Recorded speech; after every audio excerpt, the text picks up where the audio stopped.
તો આ છે પેપર ધોરણ 12 બરાબર, ધોરણ 12 આંકડાશાસ્ત્ર. ઓકે, બોર્ડ એક્ઝામનું પેપરનું સંપૂર્ણ સોલ્યુશન મિત્રો હું તમારા સમક્ષ રજૂ કરું છું. તો આ વિડીયો પર આ ચેનલ પર તમે જો નવા હોય તો ચેનલ લાઇક કરો, શેર કરો, સબસ્ક્રાઈબ કરો. અને આપણી વોટ્સઅપ ચેનલ પણ છે, તેનું ડિસ્ક્રિપ્શન બોક્સમાં તમને લિંક આપેલી છે મિત્રો, તો એ પણ તમે જરૂરથી જુઓ અને એમાં પણ તમે એડ થઈ જાઓ અને તમારા બધા જ ફ્રેન્ડ સુધી શેર કરો મિત્રો. તો પરીક્ષા માટે આ પેપર ચોક્કસ જોઈને જજો, બોર્ડ એક્ઝામ માટે. તો આપણે શરૂઆત કરીએ. સવાલ છે, જીવન નિર્વાહ ખર્ચના સૂચક આંકની રચનામાં કયા ભાવ ધ્યાનમાં લેવાય છે? બરાબર, તો આપણને અહીંયા જવાબ છે છૂટક ભાવ. કયો ભાવ? છૂટક ભાવ. ઓકે, નેક્સ્ટ જોઈએ. એક વસ્તુનો ભાવ આધાર વર્ષની સરખામણીમાં ચાલુ વર્ષમાં 4.5 ગણો વધે છે તો ભાવનો સૂચકાંક કેટલો થાય?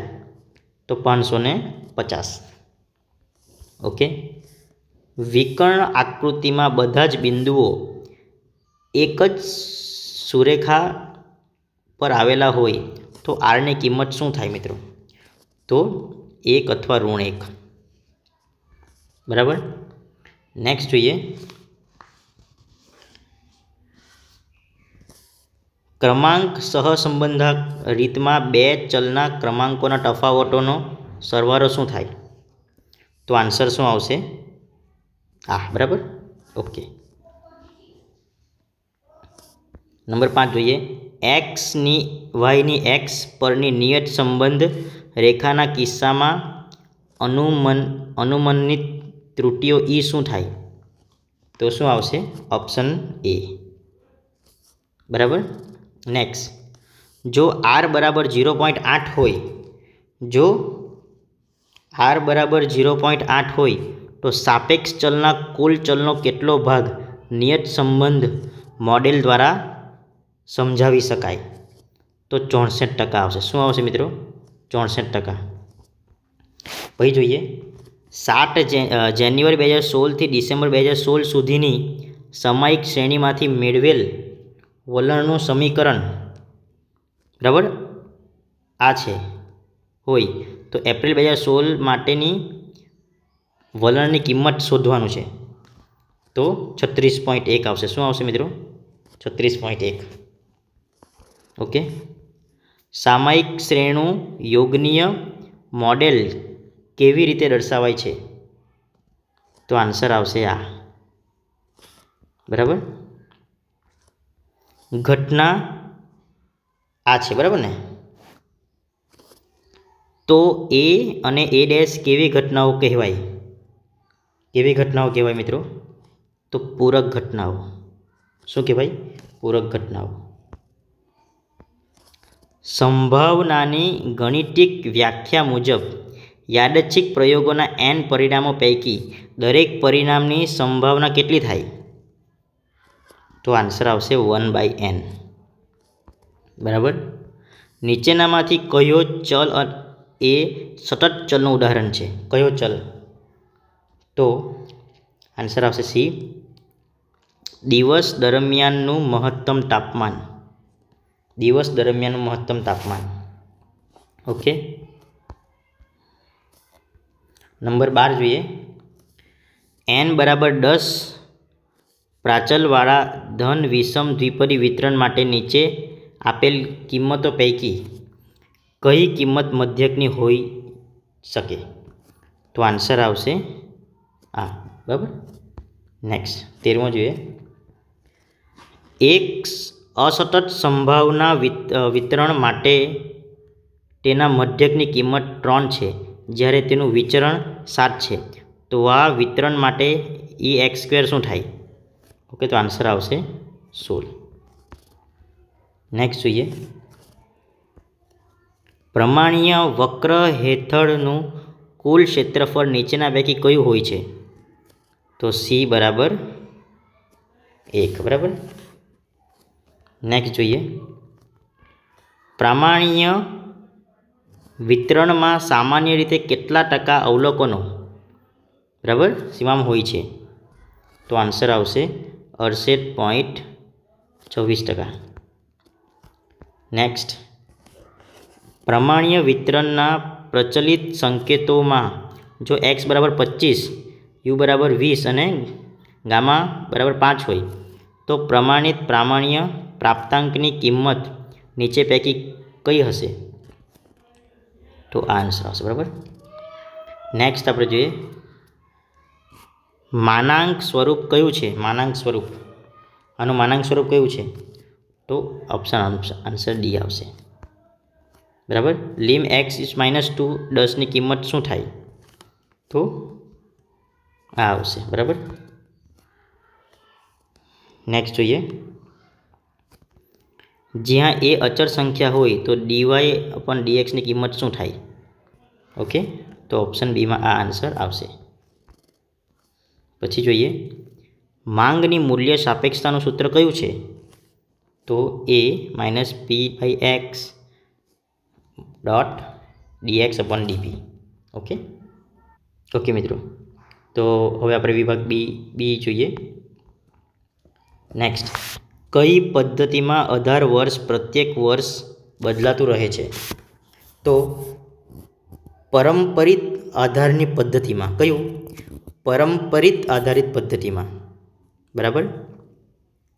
જો સહવિચરણનું મૂલ્ય ઋણ હોય તો સહસંબંધક આરનું ચિહ્ન શું થાય? જો સહવિચરણનું મૂલ્ય ઋણ હોય તો સહસંબંધિત આરનું ચિહ્ન શું થાય? તો જો સહવિચરણનું મૂલ્ય ઋણ હોય તો સહસંબંધક આરનું ચિહ્ન ઋણ હશે. ઋણ જ હોય. બરાબર ને? હવે 23નો જે સવાલ છે, બરાબર, આની કિંમત કેટલી થાય?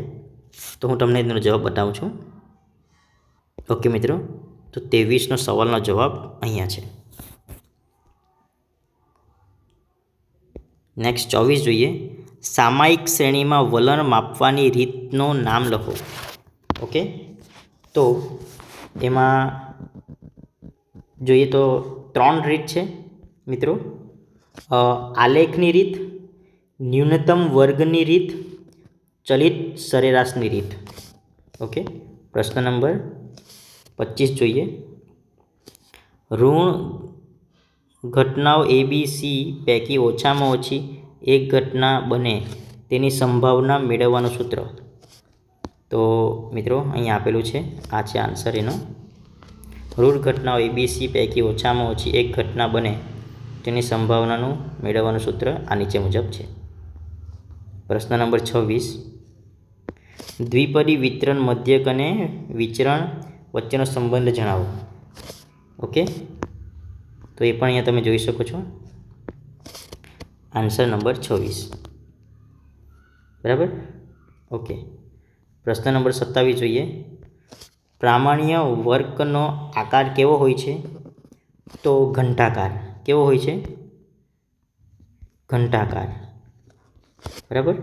નેક્સ્ટ, પ્રામાણ્ય વિતરણની વિષમતા કેટલી હોય છે? તો 0 હોય છે. કેટલી હોય છે? 0 હોય છે. નેક્સ્ટ, lim 4x + k = 6 હોય તો kની કિંમત શોધો. બરાબર. તો અહીંયા આપેલું છે, kની કિંમત તમારે કેવી રીતે શોધવાની છે. ઓકે, અને 30મો સવાલ જે છે, x મેળવવાનું છે, f(x), તો એવી તમારે કેવી રીતે મેળવી શકાય તે અહીંયા આપેલું છે મિત્રો. ઓકે, હવે વિભાગ સી તરફ જઈએ આપણે. એમાં પ્રત્યેકના 2 ગુણ છે. ઓકે, આ સવાલ પ્રમાણે મિત્રો, આ સવાલ છે, આ સવાલ જે છે વાંચી લો તમે, એનો જવાબ અહીંયા છે. બરાબર ને? ઓકે, તમે જોઈ શકો છો કેવી રીતે કેલ્ક્યુલેશન કરવાનું છે. ઓકે, પ્રશ્ન નંબર 32 પર. ઓકે મિત્રો, જો કૌ xy 120 s(x) 5 sy તો આરની કિંમત શોધવાની છે મિત્રો. તો આરની કિંમત કેવી રીતે શોધવાની આપણે જોઈએ. ઓકે, આ પ્રમાણે તમે આરની કિંમત શોધી શકો. પ્રશ્ન નંબર 33, જો x = 5 y = 11 અને b = 1.2 હોય તો વાયની એક્સ પરની નિયત સંબંધ રેખા મેળવો. જોઈ લઈએ આપણે. ઓકે, અહીંયા આપણને આપેલું છે 33માં સવાલનો જવાબ કેવી રીતે શોધવો. ઓકે, અહીંયા આપેલું છે અનિયમિત ઘટક સમજાવો. બરાબર, અને 34 અને 35નો જે સવાલનો જવાબ છે તે હું તમને બતાવું છું. બરાબર, આ મિત્ર 34નો સવાલ હતો અનિયમિત ઘટક સમજાવો. તો આવી રીતે સમજાવવાનું હોય. અને 35નો સવાલનો જવાબ. બરાબર, ઓકે, આગળ જઈએ આપણે મિત્રો. તો આ 36, 37, 38 અને 39 એનો જે સવાલ છે એ તમે સવાલ જોઈ લો, એનો જવાબ હું તમને બતાવું. ઓકે મિત્રો, આ 36નો સવાલ છે.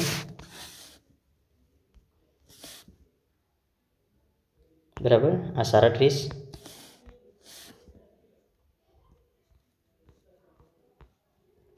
આ 38, આ 39. ઓકે, આગળ જઈએ. ઓકે મિત્રો, શરૂઆત કરીએ. પ્રશ્ન નંબર 40. બરાબર ને, જે 40નો સવાલ છે. અને તમારે કેવી રીતે જવાબ લખવાનો હું તમને બતાવું. હા મિત્રો, આ છે 40નો જવાબ. બરાબર, તમે જોઈ લો, પછી આરામથી તમે એને ઉકેલ કરી શકો.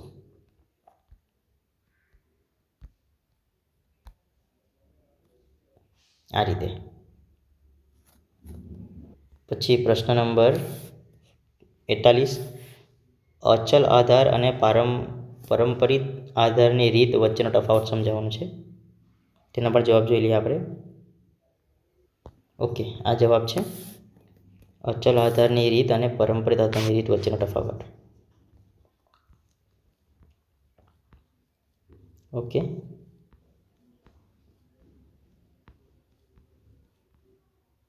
ઓકે, પ્રશ્ન નંબર 42 પર જઈએ.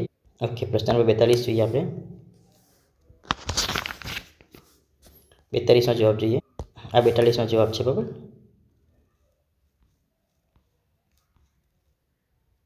ઓકે.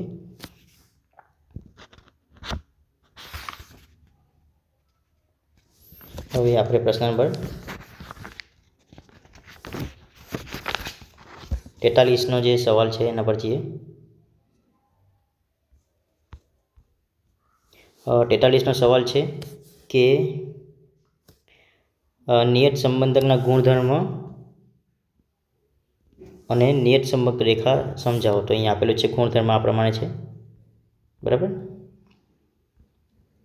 44ના સવાલ તરફ જઈએ. મિત્રો, આ છે 44 પ્રશ્નનો સવાલ. હવે એનો આપણે જવાબ જોઈ લઈએ. આ છે મિત્રો એનો જવાબ 44નો.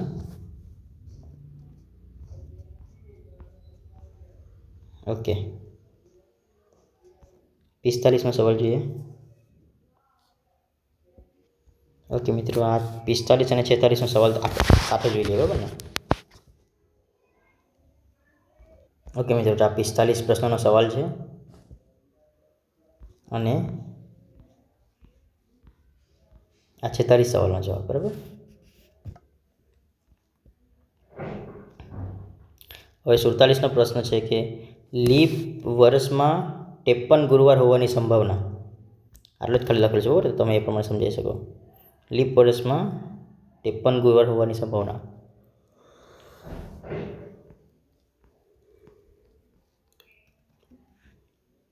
અડતાલીસમો સવાલ જોઈ લે. બરાબર, આ છે 48મો સવાલ. કોઈ તહેવારના દિવસોમાં શાક માર્કેટમાં બટાકાના ભાવ વધે તેની સંભાવના. ઓકે મિત્રો, તો બટાકાના ભાવ વધે તેની સંભાવના આપેલી છે. પછી પ્રશ્ન નંબર 49 છે દ્વિપદી વિતરણના ગુણધર્મો જણાવો. બરાબર, તો અહીંયા આપેલા છે. ઓકે,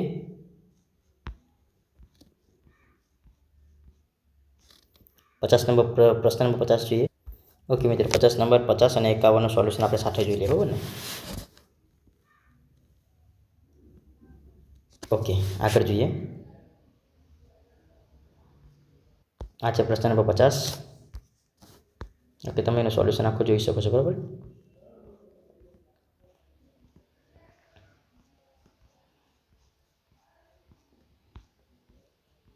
એના છે 51. ઓકે, એનું સોલ્યુશન પણ તમે જોઈ શકો છો. વિભાગી જોઈ લે મિત્રો. વિભાગીમાં તમે બધા સવાલ જોઈ લે, બરાબર. આ 52મો, 53મો સવાલ,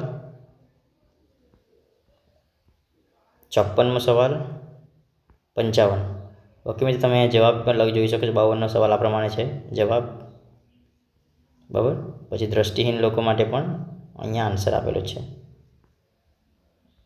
બરાબર. આ ફક્ત દ્રષ્ટિહીન વિદ્યાર્થીઓ માટે. આ 53મો સવાલનો જવાબ.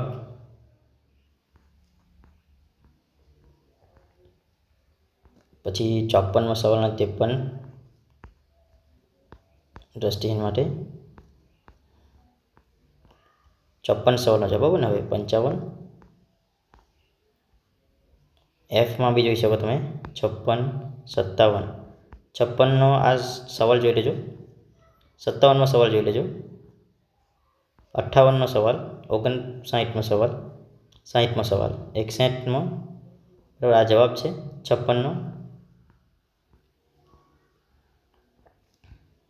57મો જવાબ. 58,